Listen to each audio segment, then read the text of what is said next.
Selamat pagi, saudaraku seiman dalam Kristus. Marilah kita siapkan hati dan pikiran kita untuk mendengarkan firman Tuhan.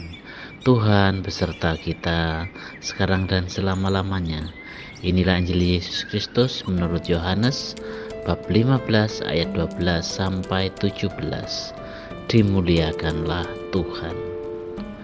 Dalam amanat perpisahannya, Yesus berkata kepada murid-muridnya, "Inilah perintahku, yaitu supaya kamu saling mengasihi, seperti aku telah mengasihi kamu. Tidak ada kasih yang lebih besar daripada kasih seorang yang memberikan nyawanya untuk sahabat-sahabatnya. Kamu adalah sahabatku, jikalau kamu berbuat apa yang kuperintahkan kepadamu. Aku tidak lagi menyebut kamu hamba, sebab hamba tidak tahu apa yang diperbuat oleh tuannya. Tetapi aku menyebut kamu sahabat, karena aku telah memberitahukan kepada kamu segala sesuatu yang telah kudengar dari Bapa-Ku. Bukan kamu yang memilih aku, tetapi akulah yang memilih kamu. Dan aku telah menetapkan kamu supaya kamu pergi dan menghasilkan buah, dan buahmu itu tetap, supaya apa yang kamu minta kepada Bapa dalam namaku diberikannya kepadamu. Inilah perintahku kepadamu, kasihilah seorang akan yang lain." Demikianlah sabda Tuhan. Terpujilah Kristus. Selamat pagi para sahabatku, sahabat suara hati, rekan muda dan para pendengar dimanapun Anda berada. Melalui bacaan Injil hari ini, pesan yang disampaikan kepada kita semua adalah perintah untuk saling mengasihi. Mengasihi adalah kata yang mudah untuk diucapkan, tetapi tidak mudah untuk dilaksanakan atau dipraktekkan dalam hidup sehari-hari. Oleh sebab itu, Tuhan Yesus meminta kita untuk saling mengasihi, karena Dia sudah lebih dahulu mengasihi kita. Dia sudah memberikan nyawanya bagi kita, bahkan Dia sudah mengangkat kita menjadi sahabatnya. Mengasihi merupakan keutamaan yang universal. Semua orang mengenal hal itu. Mungkin saja bentuk dari mengasihi itu berbeda satu dengan yang lain, tetapi yang jelas kasih menjadi keutamaan universal, di mana setiap orang perlu mengalami dan membagikan kasih. Secara sederhana, bahkan binatang pun jika kita mengamatinya, sepertinya juga mempunyai rasa kasih itu, walaupun tentu saja mereka bergerak hanya berdasarkan insting. Namun memang bisa jadi bahwa rasa kasih itu muncul karena insting, karena naluri dari binatang tersebut.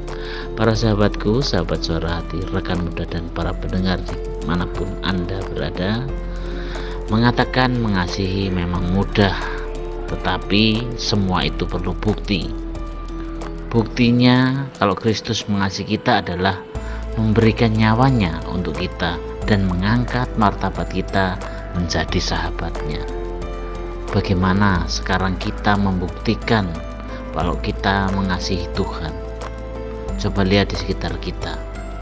Kristus ingin kita membuktikan kasih kita dengan mengasihi orang lain lewat perbuatan nyata, sehingga kita layak disebut sahabatnya.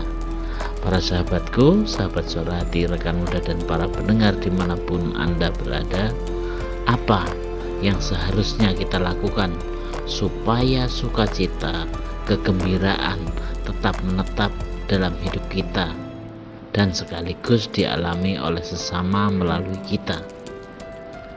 Rasul Paulus menasihati kita, hendaknya menjadi pegangan bagi kita semua.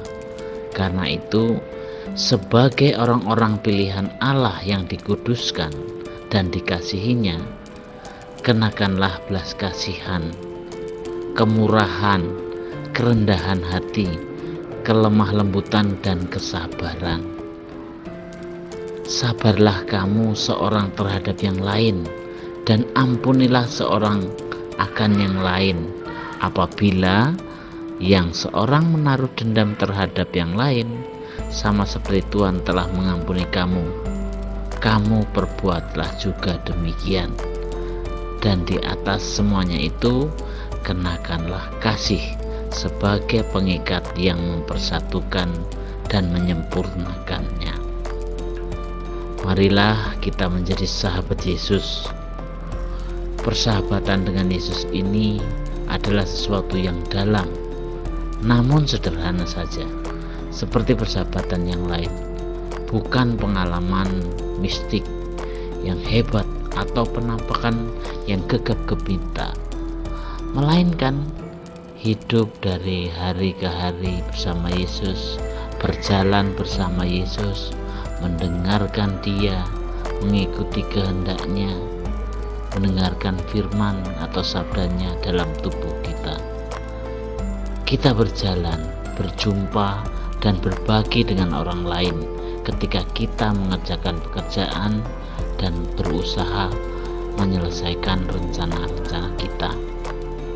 Ketika kita bersama dengan yang lain dalam keluarga, dalam komunitas, atau hidup sebagai teman dan sahabat, ketika kita menunjukkan sikap-sikap sederhana yang mencerminkan kasih, kebaikan, perhatian, dan pengampunan, khususnya terhadap mereka yang lemah, yang miskin, yang tersingkir, yang begitu membutuhkan kita, maka kita berada dalam Yesus dan menyatakan Yesus kepada orang lain. Itulah tindakan kasih yang membuat sesama kita bahagia dan sekaligus membahagiakan kita. Demikianlah, jika kita ingin menjadi sahabat Yesus, mulailah dari sekarang, dari hal-hal yang sederhana. Semoga kita semua diberkati. Dan untuk mengakhiri permenungan kita, marilah kita berdoa. Dalam nama Bapa dan Putra dan Roh Kudus. Amin. Allah Bapa kami, kepadamu kami persembahkan semua pikiran, perkataan, tindakan maupun kami dalam kehidupan kami. Semoga kami disatukan dengan Putramu Yesus Kristus yang senantiasa mempersembahkan dirinya dalam setiap hidup kami dalam Ekaristi. Kiranya Roh Kudus yang menjiwai Yesus juga menjadi pembimbing dan kekuatan kami hari ini, sehingga kami siap sedia menjadi saksi kasih-Mu.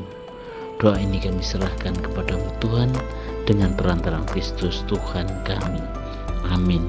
Dalam nama Bapa dan Putra dan Roh Kudus. Amin.